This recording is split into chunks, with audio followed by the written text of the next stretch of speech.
Conta um Continho apresenta de Jefferson Milani, O Guindaste Orgulhoso. Narração Marcelo Fávaro.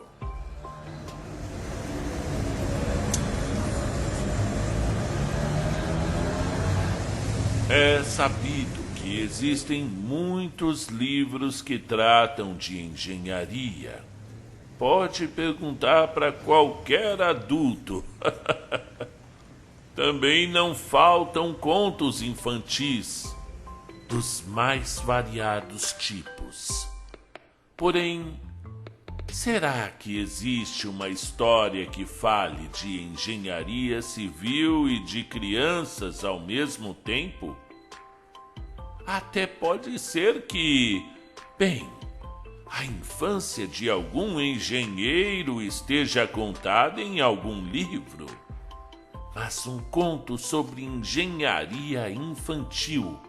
Isso mesmo, engenharia infantil. E não engenharia civil. É de se duvidar que exista. Por essas e outras, esta é uma história que vale a pena ser contada. Uma história de engenharia infantil.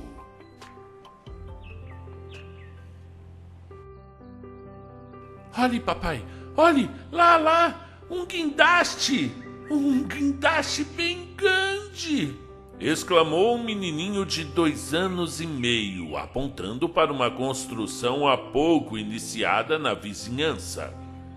É mesmo, filho? Um guindaste bem grande? Você quer ir vê-lo de perto? Perguntou o pai carinhoso. O menino fez rápidos sinais de sim com a cabeça, ao mesmo tempo que deu uma risadinha entusiasmada. Parecia com as gargalhadas felizes dos seus tempos de bebezinho, só que um pouco mais baixinha. Então os dois deram início à sua aventura. O menino caminhava na calçada, de mãos dadas com o seu pai, animado com a expectativa de chegar mais próximo do grande guindaste. Titio, olha, um guindaste! O menino falou para um homem que passava por eles. O homem, olhando na direção para o qual o garotinho apontava, riu e falou: É mesmo, um guindaste lá no alto! Um guindaste bem alto, o menino enfatizou empolgado. E então o homem disse para o pai do garotinho: É um guindaste torre. Na construção civil, eles chamam de grua. Deve ter uns 30 metros de altura. O guindaste, que lá de cima observava, envaidecido, toda aquela atenção direcionada para si, resmungou: 30 metros. Só 30 metros de altura. Que disparate. Eu tenho 40 metros da mais fina engenharia e de pura força. Na calçada, eles ouviram apenas um forte ruído mecânico vindo do guindaste, seguido de um estrondo.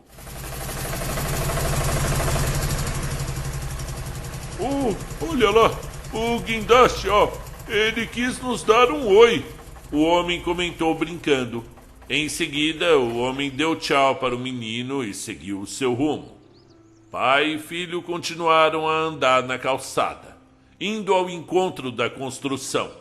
Uma senhora que caminhava em direção a eles olhou sorridente para o menino e exclamou: Mas que mocinho mais lindo! Com esses caixinhos no cabelo, parece um anjinho.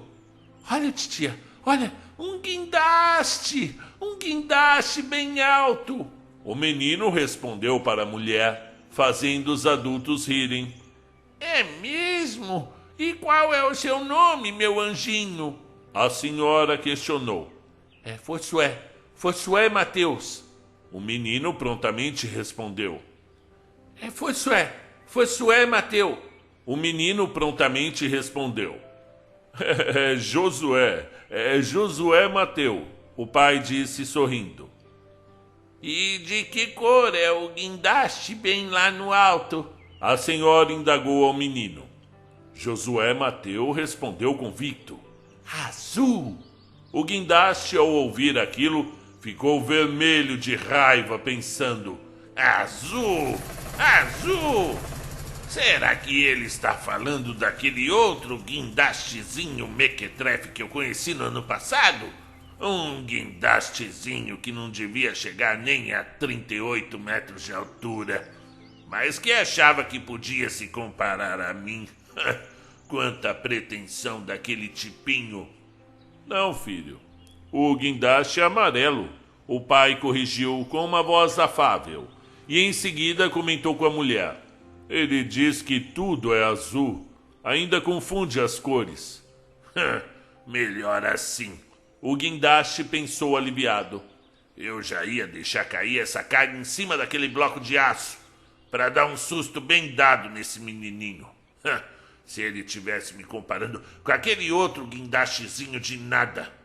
Na calçada, a senhora riu do comentário do pai do menino e se despediu de ambos, desejando-lhes um bom dia.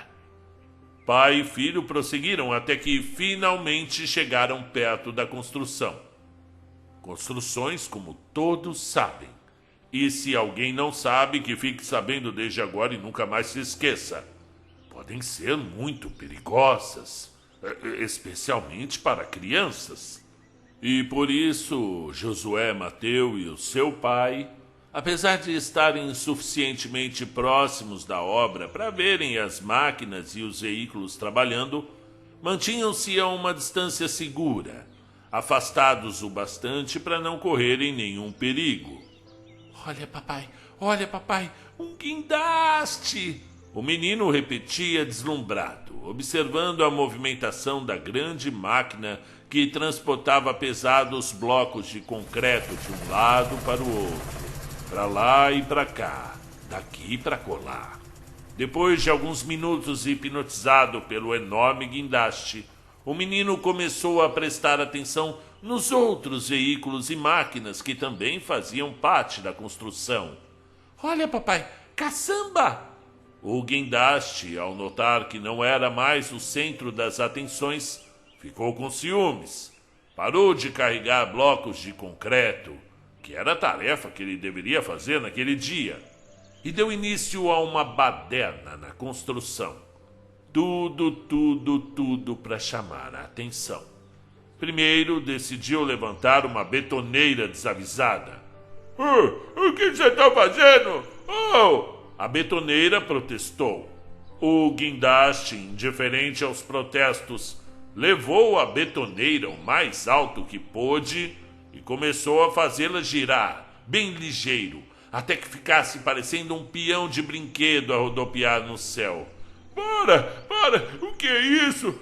Você sabe que eu sofro de tonturas. Ai, minha labirintite. A betoneira reclamou. O guindaste fez que não ouviu e continuou girando a betoneira.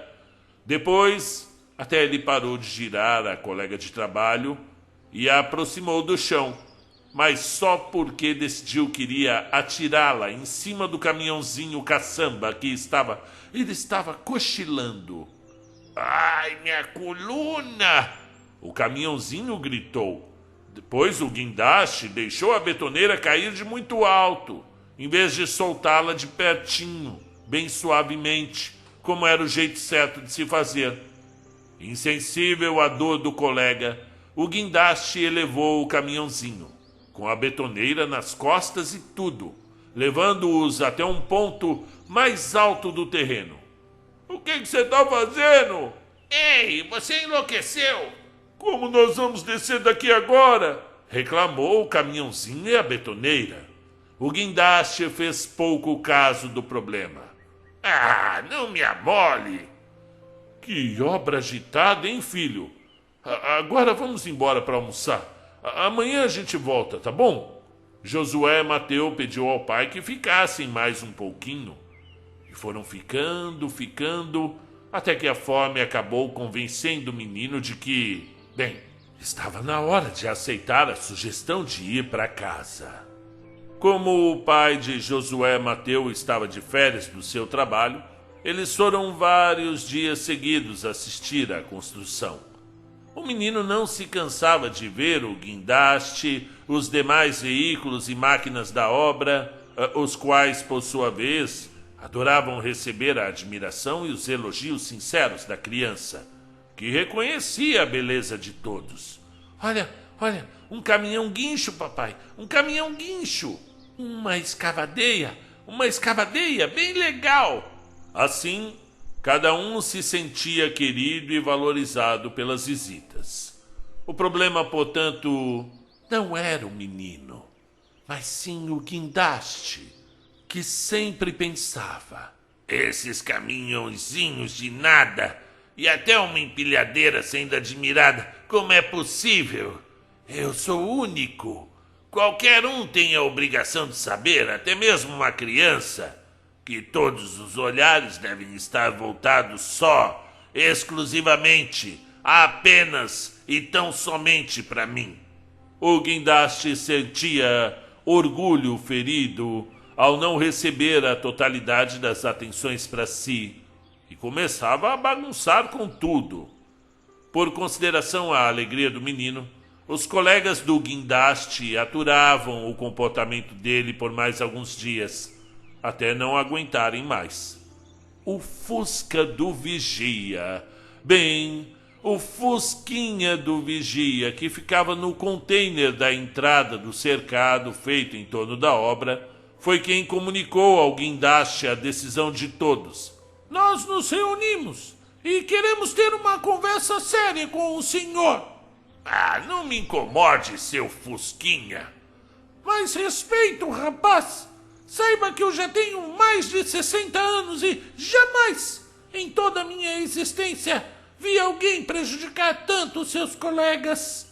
Até o meu para-choque, que eu me orgulhava por nunca tinha batido o meu para-choque, você estragou. Sim. Concordou o drone com sua voz de abelha e seu temperamento de zangão.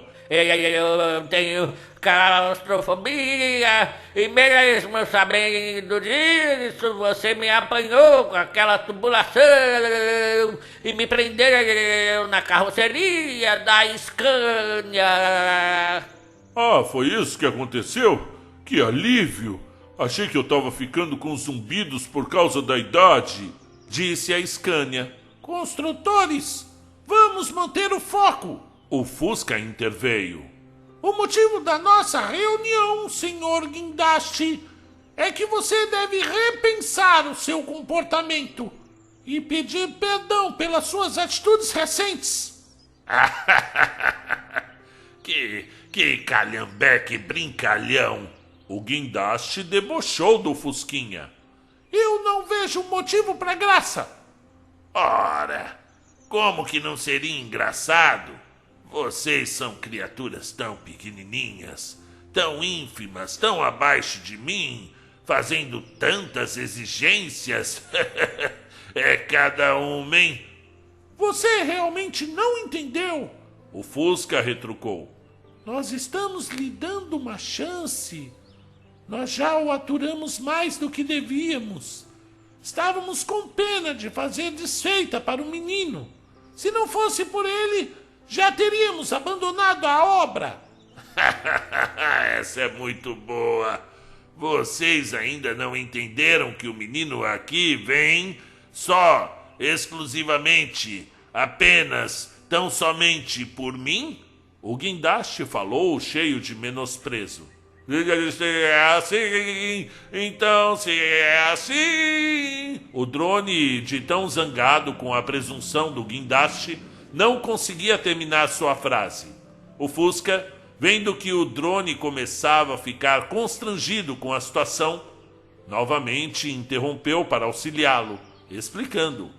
O que o nosso amigo drone quer dizer é que, se é assim que você pensa, senhor guindaste, então nós vamos todos embora. Ah, podem ir. E digo mais, vocês já vão é tarde. Olhem bem pra mim.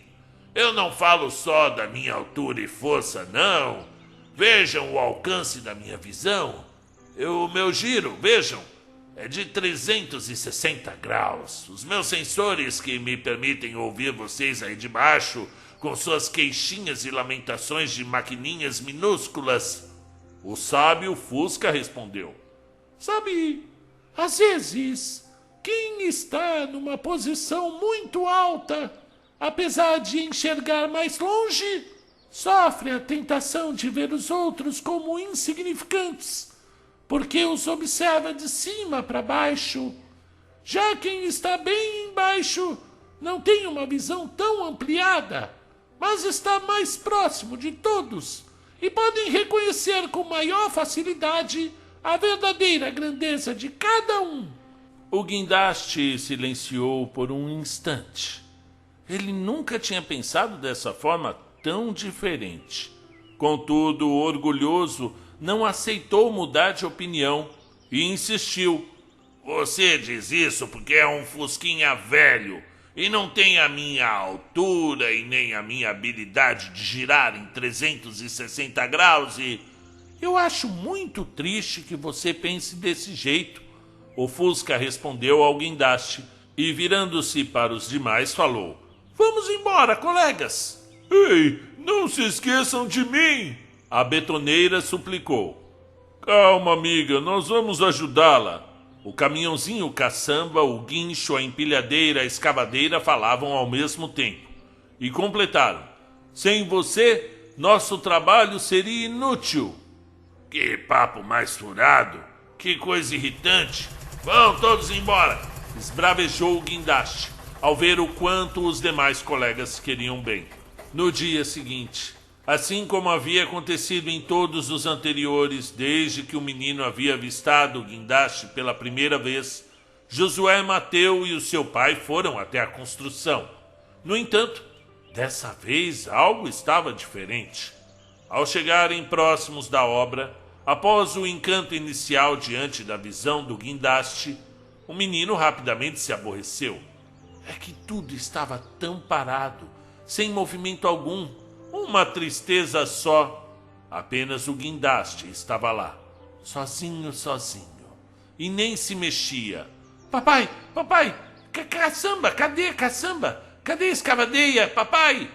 O papai não sabe, filho. Parece que hoje não estão trabalhando. Amanhã a gente volta.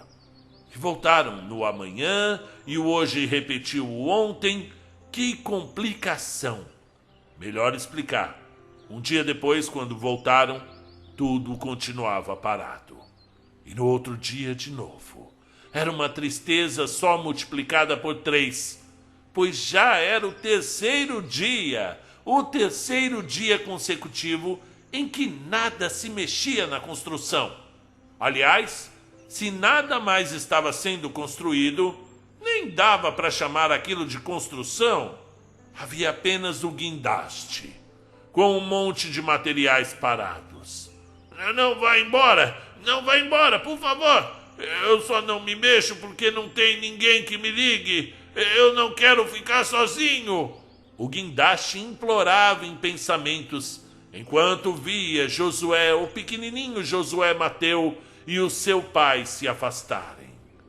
O tempo foi passando e Josué perdeu o interesse por aquele guindaste parado que sozinho não fazia nada. Portanto, deixaram de ir ao local.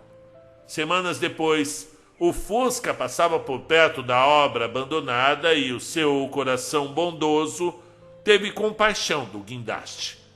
Ele ainda tem bastante a aprender, refletiu o Fusca. Está tão solitário.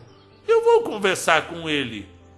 Muito obrigado por ter me ligado, disse o guindaste agradecido. De nada. E aí, como é que você está? É tão ruim. Veja, é tão ruim ficar sem amigos. O lado bom é que eu tive muito tempo para pensar. eu percebi o quanto eu estava sendo egoísta. Eu fui tomado por orgulho. Veja como me arrependo de ter estragado a nossa construção. Nossa construção era tão bonita, veja. Pois é, eu tentei avisá-lo. Porém, ainda há tempo de recomeçar, respondeu o Fusca. Eu posso chamar os outros e você vai pedir perdão para cada um deles. Se você realmente está arrependido, eu tenho certeza que vão gostar da sua companhia. Faz isso, faça isso, por favor. Faz isso, meu amigo. O Fusca atendeu ao pedido do guindaste, pois sentiu que ele estava sendo sincero em suas palavras.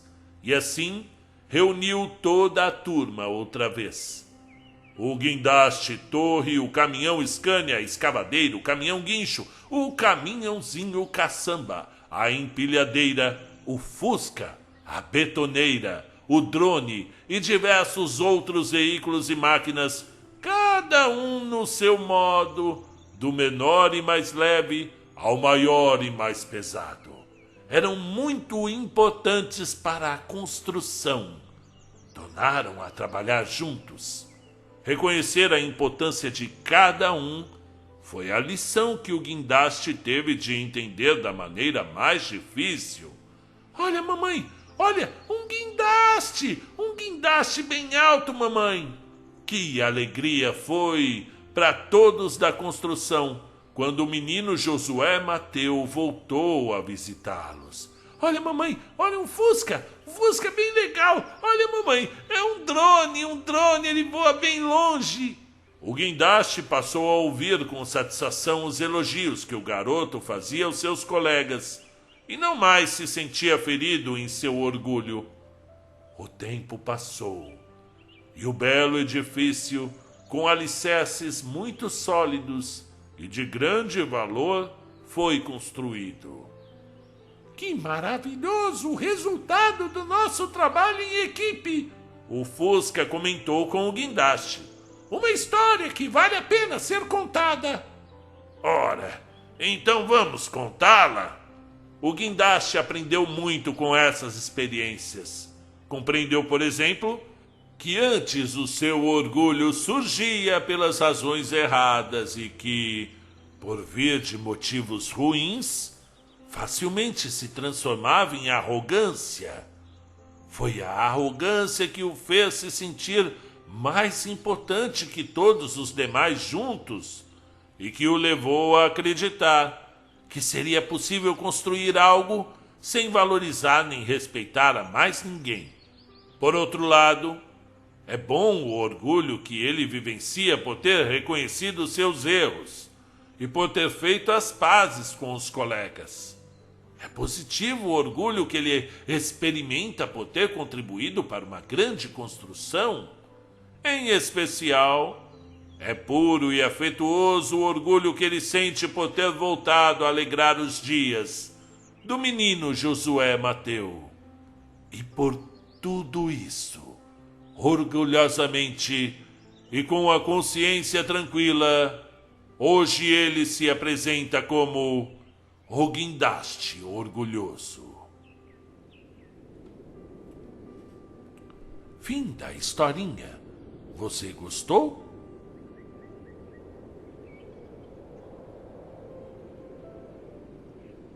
Essa foi a história do guindaste orgulhoso, do escritor Jefferson Leandro Milani, diretamente para o Conta um Continho.